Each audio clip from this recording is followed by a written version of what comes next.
ثمامہ بن حزن قشیری فرماتے ہیں کہ میں نے عائشہ رضی اللہ تعالی عنہا سے ملاقات کی اور ان سے نبیذ کے بارے میں پوچھا تو عائشہ رضی اللہ تعالی عنہا نے حبشہ کی ایک باندی کو بلوایا اور فرمایا اس باندی سے پوچھو، کیونکہ یہ رسول اللہ صلی اللہ علیہ وسلم کے لیے نبیذ بنایا کرتی تھی. وہ خود بھی بناتی تھی لیکن وہ باندی بھی بناتی تھی. تو حبشی باندی یعنی کہ جو غلام لڑکی تھی وہ کہنے لگی کہ میں آپ صلی اللہ علیہ وسلم کے لیے رات کو مشکیزے میں نبیذ بھگوتی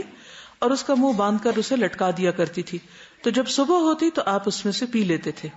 اس سے ٹھنڈا بھی ہو جاتا نا. اب تو فریج وغیرہ میں چیزیں رکھ دیتے ہیں کسی بھی ڈرنک کو ٹھنڈا کرنے کے لیے، لیکن اس زمانے میں اور اب تک بھی بعضوں کا دیہاتوں میں کیا کرتے ہیں کہ جس چیز کو ٹھنڈا کرنا مقصود ہو تو اس کو یا درخت کے ساتھ لٹکا دیں گے یا کسی ایسی چیز کے ساتھ کہ ہوا کا گزر رہے اور وہ چیز ٹھنڈی ہو جائے. پہلے وہ ایک گھڑونچی ہوتی تھی جس کے اوپر گھڑے رکھ کر رات کو باہر سین میں رکھ دیے جاتے تھے جس سے پانی ٹھنڈا ہو جاتا تھا.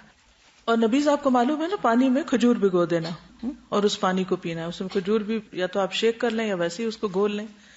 ابن عباس رضی اللہ عنہ فرماتے ہیں کہ رسول اللہ صلی اللہ علیہ وسلم کے لیے رات کے شروع میں نبیذ پانی میں بھگو دی جاتی، چنانچہ آپ اس نبیذ کو اس دن صبح اور رات کو پی لیتے، یعنی اس کا کچھ حصہ صبح پی لیتے اور کچھ وہ ڈرنک رات کو پی لیتے،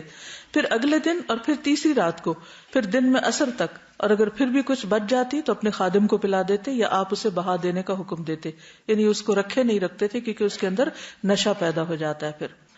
رسول اللہ صلی اللہ علیہ وسلم نے فرمایا تم میں سے جو آدمی نبیذ پیے تو اسے چاہیے کہ وہ اکیلی کشمش کی یا اکیلی کھجور یا اکیلی کچی کھجور یعنی ڈوکے جس کو کہتے ہیں اس کی نبیذ پیے، ان کو ملا کر نہیں پیے. ٹھیک ہے، کھجور اور کشمش کو ملائے نہیں. اچھا، ہماری فوڈ میں ایک اور عام خرابی کیا ہے کہ ہم ایک ریسیپی کے اندر اتنا کچھ ڈال دیتے ہیں کہ وہ میدے بیچارے کو تو یا ہمارا جو ڈائجسٹو سسٹم ہے سارٹ آؤٹ کرنے میں ہی پاگل ہو جاتا ہوگا کہ یہ کیا کیا بلائیں اندر آ گئی ہیں، اب ان کو کہاں کہاں رکھا جائے. تو عام طور پر آپ دیکھیں کہ جب ہم کھانا بنانے لگتے ہیں تو وہ مثالوں کی بھرمار کر دیتے ہیں. اسی طرح اگر کوئی میٹھا بنانے لگتے ہیں تو ہر قسم کے نٹس کٹھے ہی اس میں ڈال دیتے ہیں. اسی طرح اگر کوئی ڈرنک بنانے لگے تو اس میں بھی 4-5 چیزیں جب تک اکٹھی نہ ہو تو ہمیں لگتا مزہ نہیں آیا، اور وہ مزہ کسی ایک چیز کا بھی اس میں نہیں آتا کہ کیا کھا رہے ہو کیا نہیں.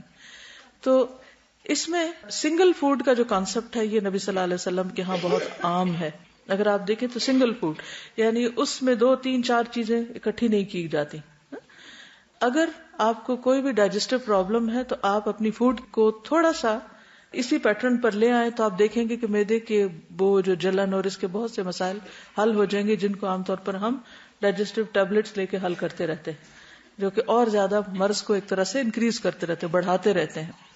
تو آپ یہ کر سکتے ہیں کہ ایک دن آپ کشمش کی پی لیں، دوسرے دن کھجور کی پی لیں، تیسرے دن کچی کھجور کی یا کسی بھی اور چیز کی. جیسے انجیر کو بھی کئی لوگ ڈبو کے رات کو رکھ دیتے ہیں اور اس کا بھی ایک ڈرنک سا بنا کے پی لیتے ہیں،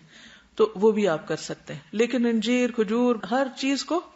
خلط ملط نہ کریں.